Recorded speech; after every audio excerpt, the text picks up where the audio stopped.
Hi grade 4 to 6, this is Kim from Library, and today we're looking at a picture storybook called The Watertower.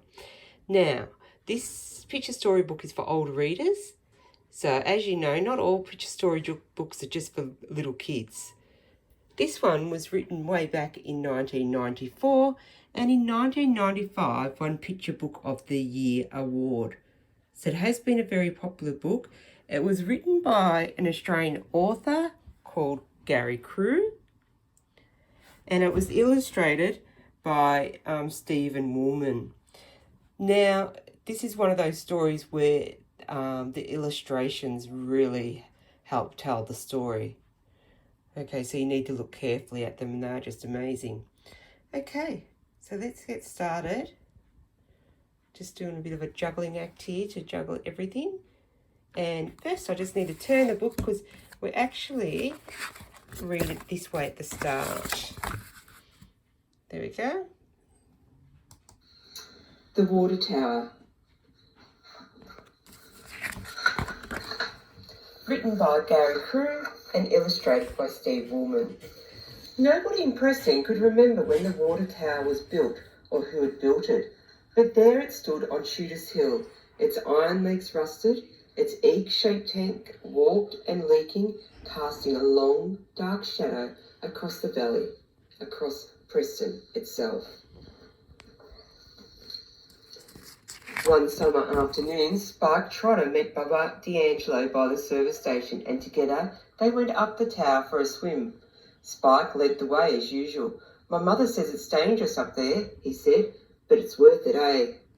Bubba puffed on behind. His mother couldn't have cared less where he went.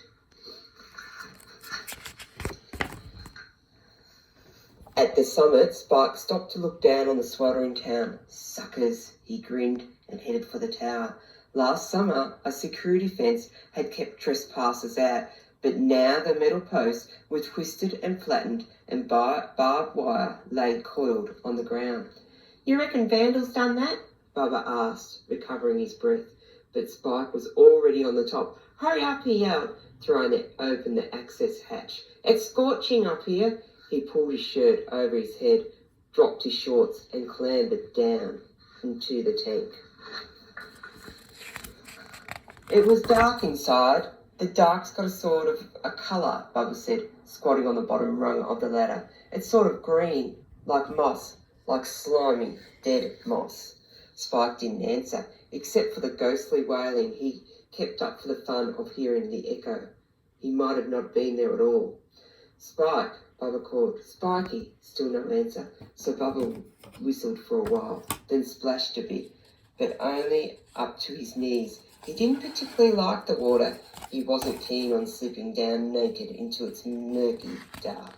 And from time to time, he glanced up at the shaft of sunlight angling in from the open hatch, imagining.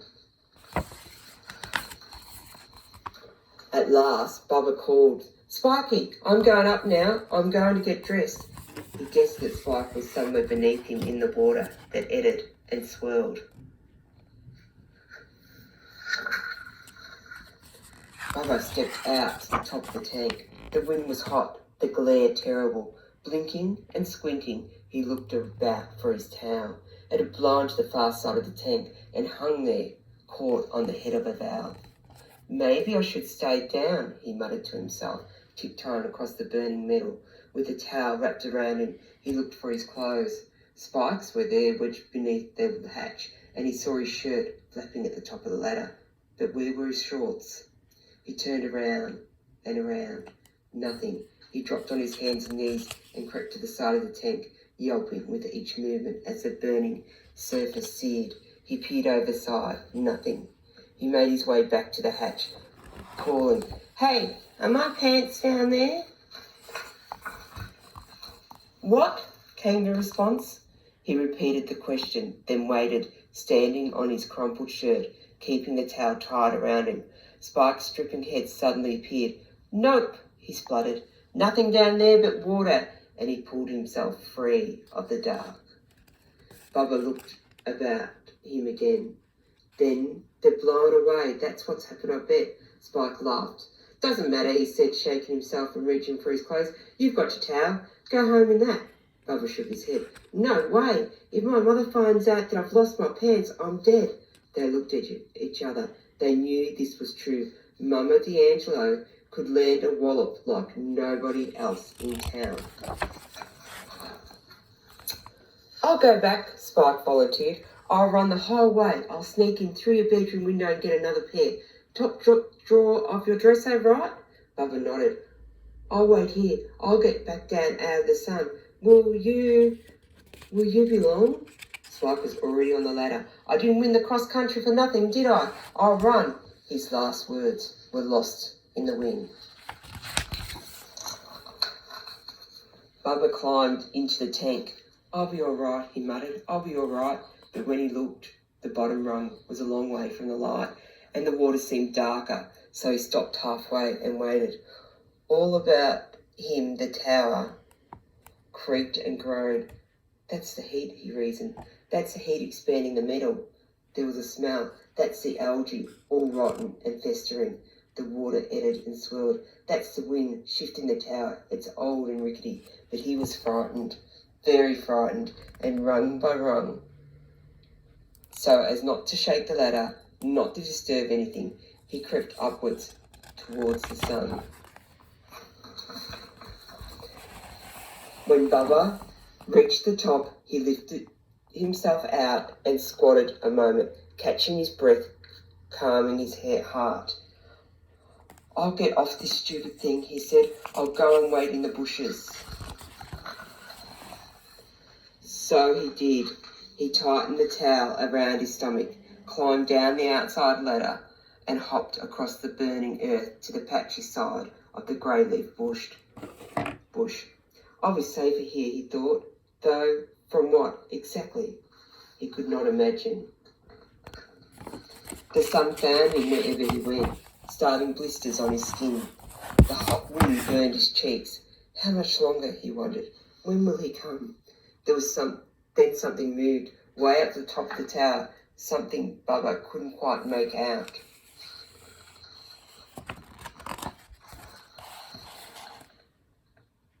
Spike, Bubba called. Is that you? No answer. Spike, he whispered, getting up. Spikey.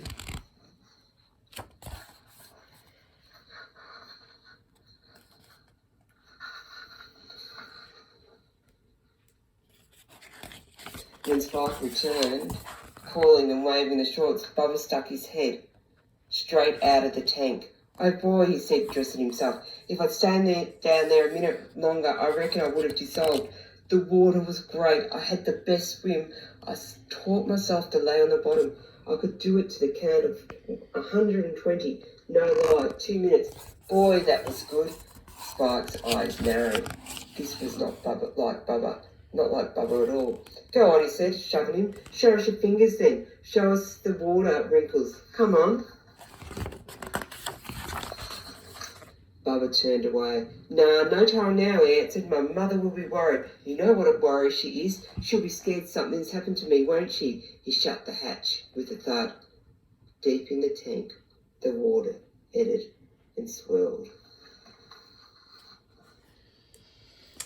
And that's the end of that story. And I wonder why he wouldn't show him his wrinkled fingers. Do you know why? Okay, have a great day. Bye.